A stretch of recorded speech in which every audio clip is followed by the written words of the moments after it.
Hello everyone, good morning, how are you? कैसे हैं आप लोग? स्वागत है आपका खान ग्लोबल स्टडीज़ के ऑफिशियल ऐप पर और मैं आपका CS मेंटर ज्ञान प्रकाश झा आपके सामने हाजिर हूँ साइंस की पहली इंट्रोडक्शन क्लास लेकर।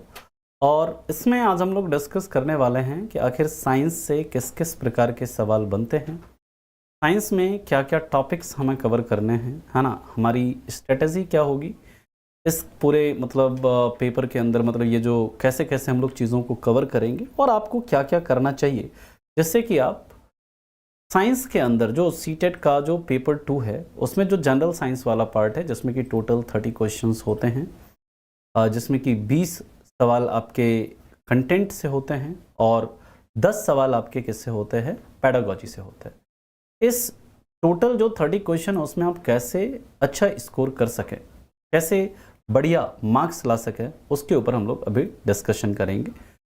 ऑलिव, खुशी, रितिका, प्रभाकर, पमी,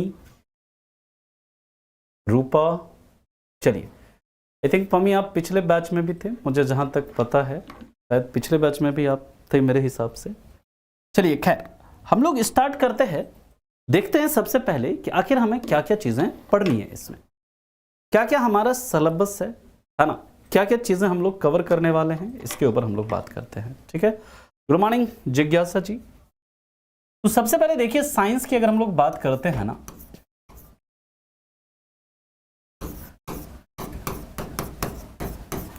विज्ञान, इसमें आपके टोटल जो क्वेश्चन होता है वो क्या होता है 30, ठीक, जिसमें कि आप ये जानते हैं कि 20 क्वेश्चन जो होते हैं वो आपके कहां से होते हैं, कंटेंट से होता है, और 10 क्वेश्चन जो होता है वो आपके कहां से होता है, पेडागॉजी से होता है। ठीक, अब देखिए हम लोग जब बात करते हैं ये जो 20 क्वेश्चन की जब हम लोग बात करते हैं, इस 20 क्वेश्चन में आपका कहां कहां से सवाल रहता है, physics plus chemistry plus biology.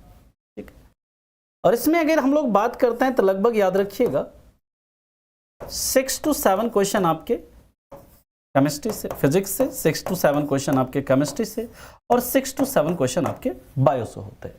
ठीक, सवाल उठता है सर आखिर ये सवाल जो पूछे जाते हैं कहां से पूछे जाते हैं, किस किताब से पूछे जाते हैं, हमें कौन सी किताब पढ़नी चाहिए, हमारी स्ट्रेटेजी क्या होनी चाहिए कि हम ज्यादा से ज्यादा स्कोर कर सके, इसमें सभी डिस्कशन करेंगे, पूरा डिटेल में बात करेंगे हम लोग, क्या क्या टॉपिक्स पढ़ेंगे वो भी हम लोग डिस्कस करेंगे। ठीक है, याद रखिएगा ये जो आपका 20 क्वेश्चन होता है ना, डायरेक्टली फ्रॉम 3 बुक, कौन कौन सा सर, याद रखिएगा 6th, 7th एंड 8th। ये जो है इसकी जो साइंस की जो NCERT है, साइंस की जो NCERT की बुक है, अगर आपने इसे डिटेल में पढ़ रखा है, अगर आपने इसे काफी अच्छे से पढ़ रखा है, इसके एक एक कॉन्सेप्ट को अगर आपने समझ रखा है, तो आप ये समझो कि इस 20 में से आप 20 करके आओगे, इस 20 सवाल में से आप 20 सवाल करके आओगे, एक भी सवाल इसके बाहर नहीं होता। लेकिन इसे आपने डिटेल में एक एक पॉइंट को अच्छे से पढ़ना पड़ेगा, एक एक पॉइंट को अच्छे से समझना पड़ेगा। जैसे आप ना जब NCERT की किताब खोलेंगे तो वहां पर है फूड एंड इट्स कंपोनेंट्स, वहां से कई बार सवाल पूछा गया है कि इसमें से कौन सा आयरन का एक अच्छा सोर्स है, इसमें से कौन सा विटामिन C का एक अच्छा सोर्स है, इसमें से कौन सी डिजीज जो है किसके कमी से होती है ना। ठीक, हम एक सेमेस्टर में हैं तो दिसंबर वाला फॉर्म डाल सकते हैं। देखिए इसका मुझे आइडिया नहीं है रितिका, जो अगर किसी बच्चे को पता होगा तो प्लीज रितिका को बता दीजिए आप। तो याद रखिएगा हमारा जो मेन गोल होगा, मेन फोकस होगा, वो क्या करना कि आप इस 20 में से 20 लाओ, और उसके लिए हम लोग बात करेंगे किस पर, इस पर हम लोग जो 6th, 7th और 8th की NCERT है इसको हम लोग डिटेल में पढ़ने वाले हैं। ठीक है, डिटेल में पढ़ने वाले हैं, और मैं ये इंश्योर करूंगा कि आप इस 20 में से 20 क्वेश्चन आराम से कर सको। ठीक है, बाकी फिर इसके बाद हम लोग बात करेंगे किसकी, पेडागोजी की। पेडागोजी इसमें भी जो भी मतलब जहां से सवाल बनते हैं, जिस जिस टॉपिक से, जिस जिस पॉइंट से, उसे हम लोग यहां पर क्या करेंगे, डिस्कस करेंगे।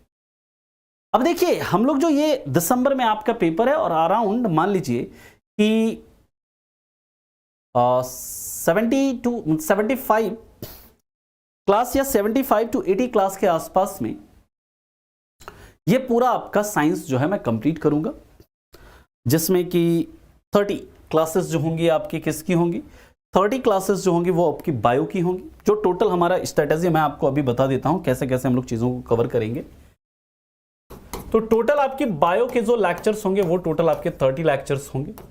फिर आपके फिजिक्स के 20 लेक्चर्स होंगे। कौन किस में कौन कौन सा टॉपिक इंपॉर्टेंट है उसे भी हम लोग डिस्कस करने वाले हैं। अभी देखो आज इंट्रोडक्शन क्लास है, आज सिर्फ हम लोग ये पढ़ने वाले हैं और इसके बाद लास्ट में पेडागोजी होगा, ये 10 क्लास में करेंगे। यानी कि टोटल अगर देखें तो टोटल आपका 75 आवर का ये पूरा लेक्चर प्लान रहेगा। 75 आवर में हम लोग पूरा ये कंप्लीट करने वाले हैं, ठीक है। हाँ पढ़ सकते हैं, बिल्कुल पढ़ सकते हैं, कोई दिक्कत नहीं है। अब ध्यान से समझिए, ये बायो की जब बात करते तो आपको ये तो पता चल गया कि 6th 7th अगर किसी के पास भी 6th 7th 8th की एनसीईआरटी नहीं है तो आप एनसीईआरटी ये बुक ले लें या फिर आप इसका पीडीएफ डाउनलोड कर लें। जो भी है एनसीईआरटी साइंस का बुक, इसको लेकर के आपको पढ़ना शुरू करना है, क्योंकि यही आपका ग्रंथ है, मेन ग्रंथ यही है, ठीक। अगर आप इधर उधर की किताबें पढ़ते हैं तो उसे पढ़ना छोड़िए, मतलब उसे भी पढ़िए लेकिन इसे आप क्या करो, जरूर पढ़ो। साथ ही साथ याद रखिएगा आपको अब क्या करना है, इसके साथ ये एनसीईआरटी तो पढ़ना ही है, साथ ही साथ आपको क्या करना है, पीवाईक्यूज सारे के सारे 2011 से सीटेट स्टार्ट हुआ है और 2024 जो पेपर हुआ है 2024 वाला है ना, ये जुलाई वाला, यहां तक के सारे पीवाईक्यू कर लीजिए, साइंस के सारे पीवाईक्यू करिए।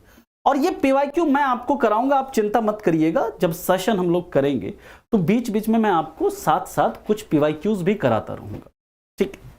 इसके साथ साथ जो पीवाईक्यूज यहां पर होंगे, ठीक है, बाकी यूट्यूब पर भी आपका सेशन चलता है इवनिंग में, वहां पर मैं मैक्सिमम पीवाईक्यूज वहां पर भी कराने का कोशिश करूंगा, ठीक है। इतना अगर आपने कर लिया तो आप समझो कि मैं 30 आउट ऑफ 30 नहीं कहूंगा, लेकिन हाँ ये आप जरूर मान लीजिए कि 25 प्लस आप क्या कर सकते हैं, 30 में आराम से स्कोर करेंगे।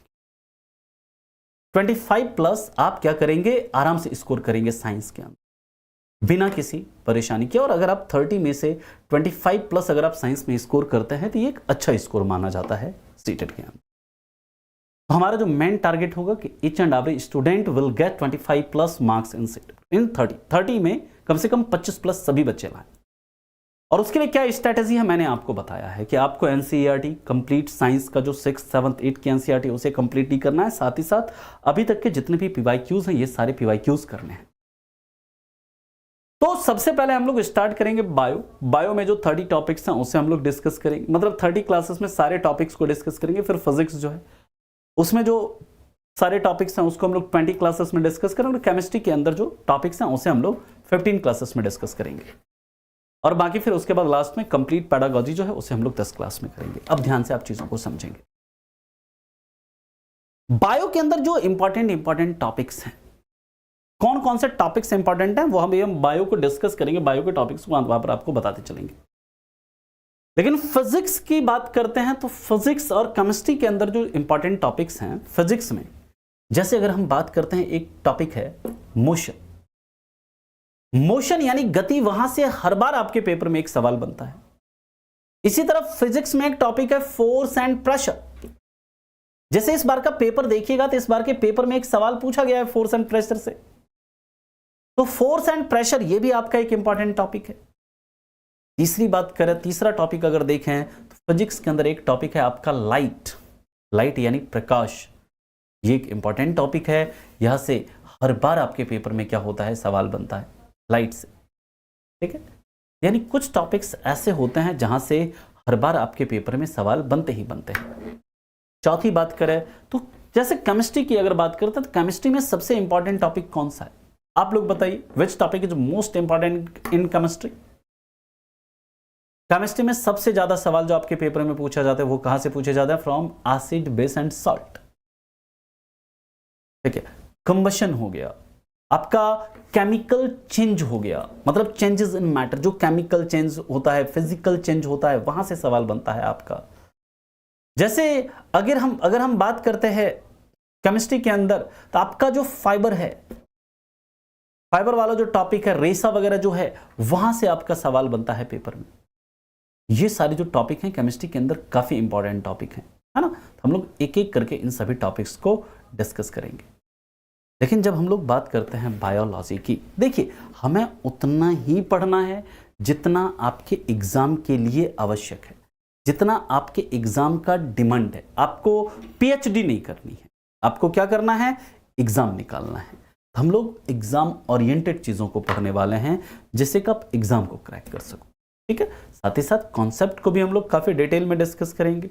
पूरी एनसीईआरटी की एक एक लाइन आपको समझ में आएगी जब हम लोग इस क्लासेस को कंप्लीट करेंगे धीरे धीरे। ठीक है, और बाकी कुछ मिसलानियस टॉपिक भी हैं, जैसे सॉइल है, वाटर कंजर्वेशन है, सॉइल एंड वाटर मतलब वाटर एंड एयर पॉल्यूशन है ना।